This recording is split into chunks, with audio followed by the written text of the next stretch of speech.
मैं माननीय राष्ट्रीय अध्यक्ष श्री मल्लिकार्जुन खड़गे साहब से आग्रह करूंगा कि वो 2 शब्द कहें।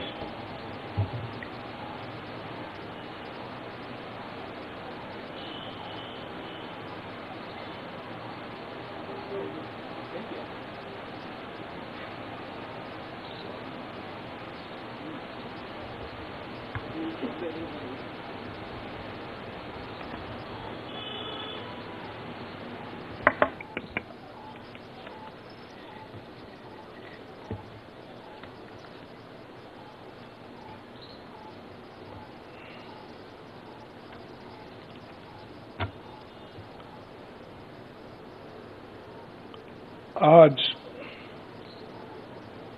हमारे कांग्रेस चुनाव घोषणा पत्र जारी करने के मौके पर कांग्रेस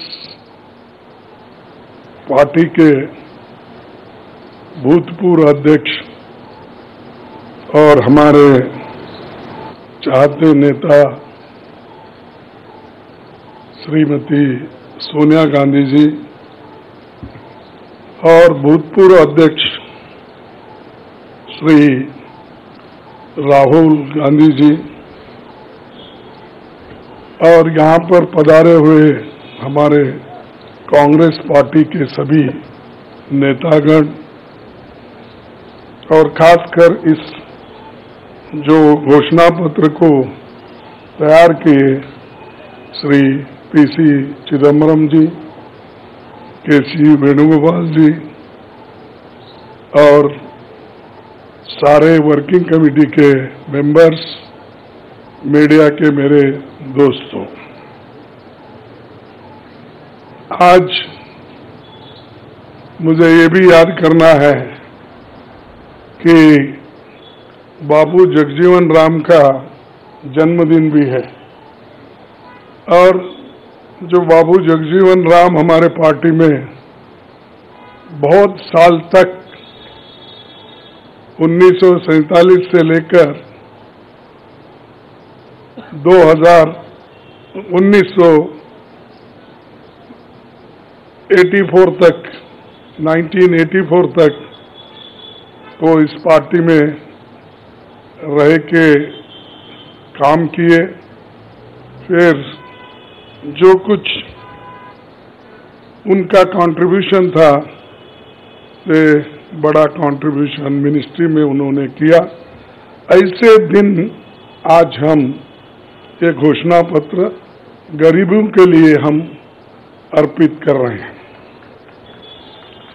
आज भारतीय राष्ट्रीय कांग्रेस के 2024 के लोकसभा चुनाव का घोषणा पत्र जारी किया जा रहा है। इस मौके पर मैं आप सभी का स्वागत करते हुए 22 दिसंबर 2023 को जो चिदम्बरम जी की अध्यक्षता में 16 सदस्यीय कांग्रेस मैनिफेस्टो कमेटी बनी थी और 19 मार्च को CWC ने इसे मंजूरी दी थी। व्यापक जनभागीदारी और संपर्क के बाद हमारा घोषणा पत्र बना है। इसके लिए वेबसाइट आवाज भारत की बनी, जिस पर भी काफी सुझाव मिले।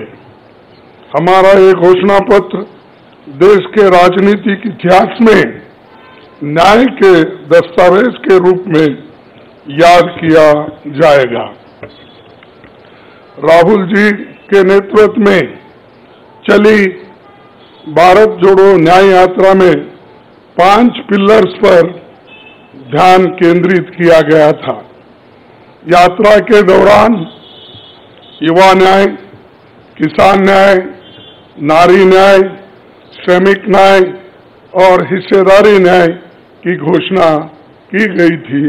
जहां कहीं भी हम गए इन न्याय की बात हमने करी थी और इसकी गारंटी भी हमने दी है। इन 5 पिलर्स में से 25 गारंटी निकलते हैं। हर 25 गारंटी ने किसी ना किसी को लाभ मिलने का इसके अंतर्गत यहाँ पर हमारे मैनिफेस्टो में भी है और इसके लिए जो हम पहले से ही करते हुए आए हैं वो भी हमने इसका उल्लेख किया है। मैं कुछ बातें आपके सामने रखना चाहता हूं। खासकर युवा न्याय के तहत हर शिक्षित युवा की पहली नौकरी अप्रेंटिसशिप के साथ पक्की हो जाए, ऐसी एक गारंटी हम दे रहे हैं और उसके लिए हम 1 लाख रुपए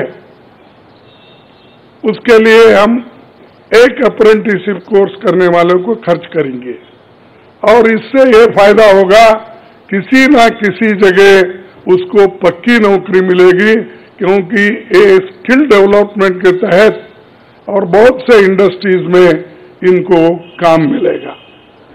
नारी न्याय के तहत गरीब परिवार की महिला को सालाना 1 लाख की मदद देंगे।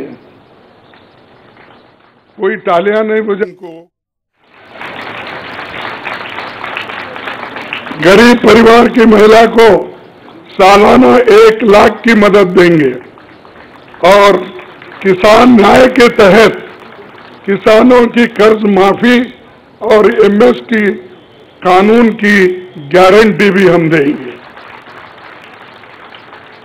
और श्रमिक न्याय, इसके तहत मनरेगा में भी 400 रुपए के न्यूनतम, कम से कम 400 रुपए मजदूरी दिया जाएगा।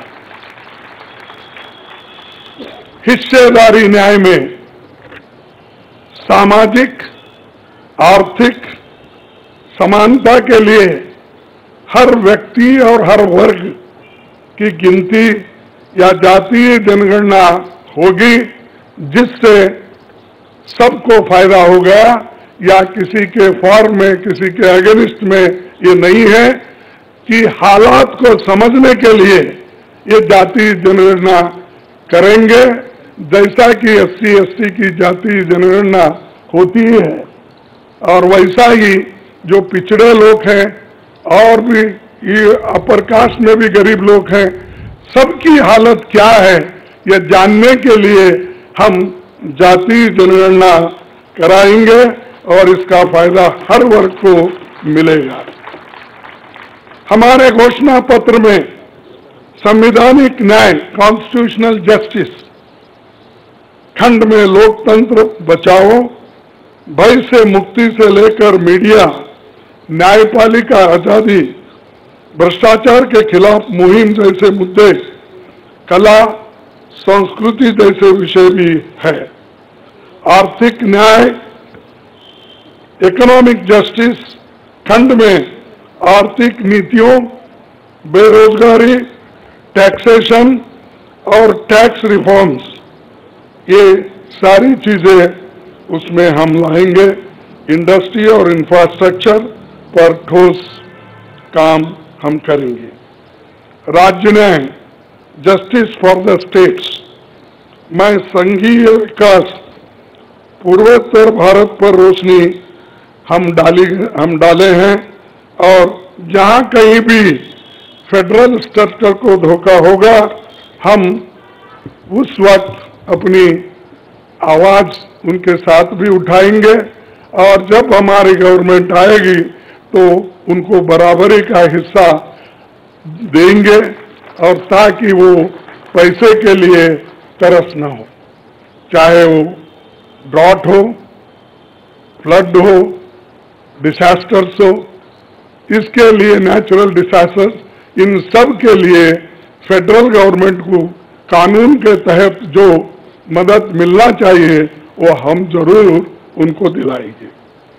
उसी के साथ देश की प्रतीक्षा और आंतरिक सुरक्षा के महत्व को ध्यान में रखकर रक्षा न्याय की भी खंड है, जिसमें विदेश नीति भी है और विदेश नीति हमारी अब तक सफल हुई है और उसी नीति पे अगर ये लोग काम करते थे और ठीक ढंग से चलते थे और बहुत से मुश्किल हमको आज जो आ रहे हैं वो कभी नहीं आते थे।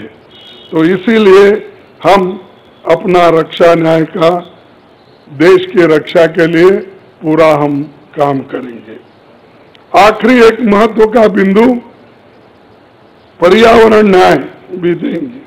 आप सभी से मैं अनुरोध करूंगा कि घोषणा पत्र को बारीकी से देखे, पढ़ के इसमें आपको नया तस्वीर दिखेगा और इसके लिए आप ठीक ढंग से आप काम कर सकते हो। आजादी के बाद 1951-52 में चुनावों से राजनीतिक दल घोषणा पत्र जारी करते समय बहुत से दावे करते हैं लोग, पर कांग्रेस हमेशा जमीनी हकीकत पर चलती है। 1951 में पंडित जवाहरलाल नेहरू के नेतृत्व में हमारा जो घोषणा पत्र जारी हुआ उसका नाम था व्हाट कांग्रेस स्टैंड्स फॉर। उसका नाम था व्हाट कांग्रेस स्टैंड्स फॉर। पहले घोषणा पत्र को लेकर ये टिप्पणी की गई थी, no exaggerated claims were made, no ambitious plans to entice public or deceive the electorate had been placed before them. A realistic view of what was capable of achievement and implementation alone was presented. ये पंडित जवाहरलाल नेहरू जी के जमाने में घोषणा पत्र दी थी जो realistic है, जो ग्राउंड लेवल पे हम कर सकते हैं, उसी के बारे में उन्होंने बोला था। किसी को फंसाने के लिए नहीं, झूठ बोलने के लिए नहीं, हम जो भी कहते हैं वो करके दिखाते हैं, ये उनका कहना था। और वही आज भी हम कर रहे हैं, जो कर सकते हैं वही हम इसमें घोषणा पत्र में लिखे हैं। और बहुत से हमारे विद्वानों से भी हम बात किए हैं कि इसमें क्या कर सकते क्या नहीं कर सकते, उनके सलाह के मुताबिक ही आज हमने ये सारी चीजें आपके सामने रखे हैं। ये हमारा 139 ईयर्स साल का शानदार इतिहास है। ये देश के सामाजिक आर्थिक विकास की गति को बहुत तेज करेगा। किसानों, मजदूरों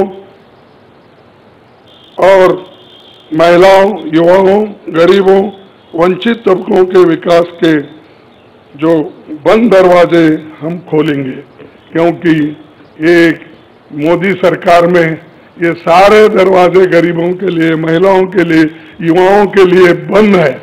हम जब सत्ता में आएंगे ये दरवाजे सब हम गरीबों के लिए खोल देंगे, उनका विकास करेंगे, ये हमारी प्रतिज्ञा है। डॉक्टर मोदी जी, डॉक्टर मनमोहन सिंह के नेतृत्व वाली हमारी यूपीए सरकार की बहुत आलोचना करते हैं, लेकिन उस 10 साल में हमने MNREGA, right to education, RTI, खाद्य सुरक्षा, वनाधिकार, भूमि अधिग्रहण कानून और रेहड़ी पटरी वालों की अधिकार समेत कई कदम हमने उठाया है।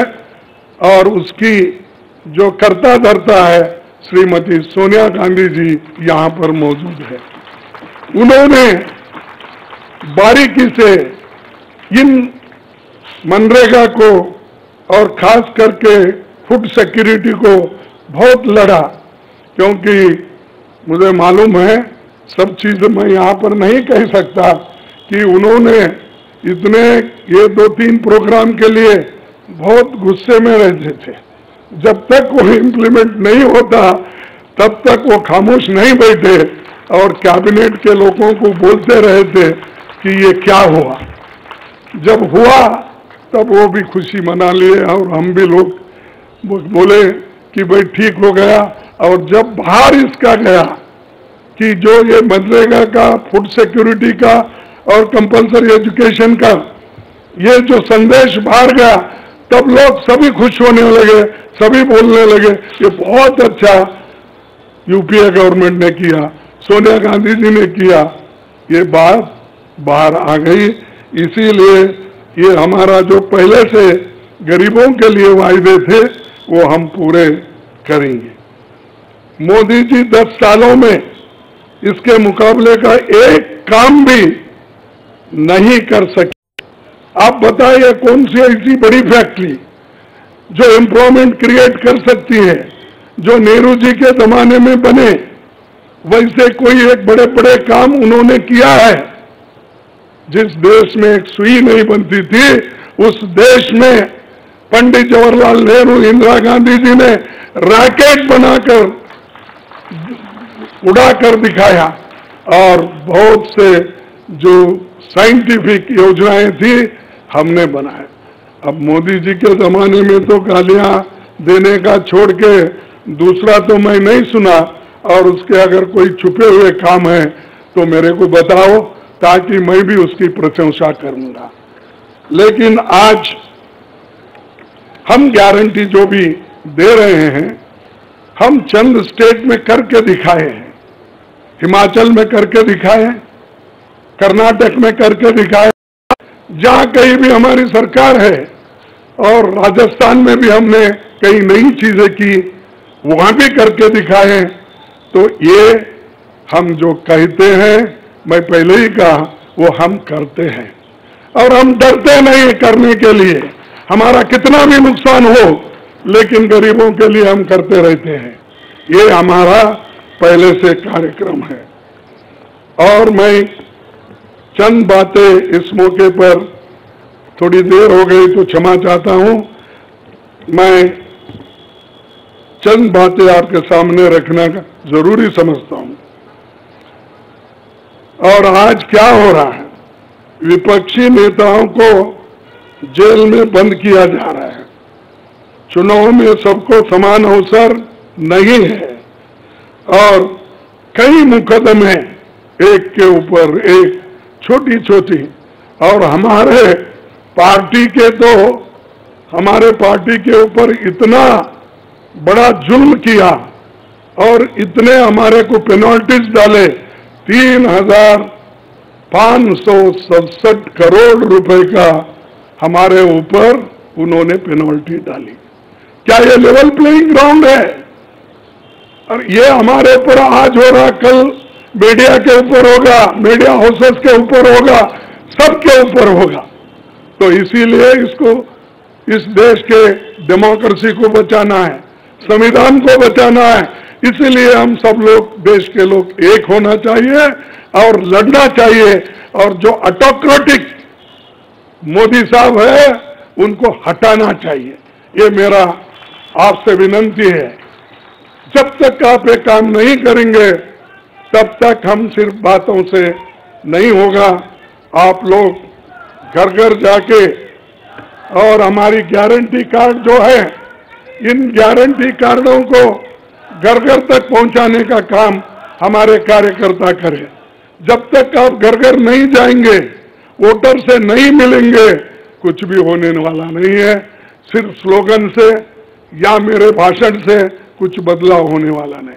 बदलाव होगा तुम जनता से जब मिलेंगे, घर घर जाएंगे, महिलाओं से मिलेंगे, युवाओं से मिलेंगे, और जितने भी हमारे पेरेंट्स हैं, बड़े हैं, उनसे मिलके, किसानों से मिलके आप लोग काम करेंगे, तभी हम कुछ हासिल कर पाएंगे। तो इसीलिए मैं आपसे विनती करूंगा, ये काम हमारा आप करेंगे और इस ऑटोक्रेटिक सरकार को हटाने के लिए आप काम करते रहेंगे। अब बीजेपी का तो ऐसा है, चंदा दो धंधा लो, चंदा दो धंधा लो, कॉन्ट्रैक्ट लो पैसे दो। तो उन्होंने काम किया और वो कहते हैं कि भ्रष्टाचार मिटाऊंगा। अरे भाई 25 लोग हमारे बड़े बड़े नेताओं को आपने लिया और 25 नेताओं में 2 को तो पूरा एक्सोनरेट किया और 23 लोगों को फिर उनको भी एक्सोनरेट किया। अरे शाह साहब के वॉशिंग मशीन में इतने लोग जो भी जा रहे हैं क्लीन होके आ रहे हैं और भ्रष्ट लोग तुम्हारे साथ हैं, बदनाम हमको कर रहे हैं। मेरे पास तो नहीं है ना, मेरे पास जब तक थे तो आपने बोला वो भ्रष्ट है, फिर आप वो क्लीन कैसा हो गए, प्रामाणिक कैसा हो गए, ठीक कैसा हो गए? तो ये खुद ही इधर डराते हैं, उधर सब चोरों को लेते हैं। तो ये मेरा कहना है, इसीलिए आप इस बात को सोचिए। और हम सालों से गरीबों की सेवा करते हुए आए हैं, आगे भी हम करते रहेंगे। और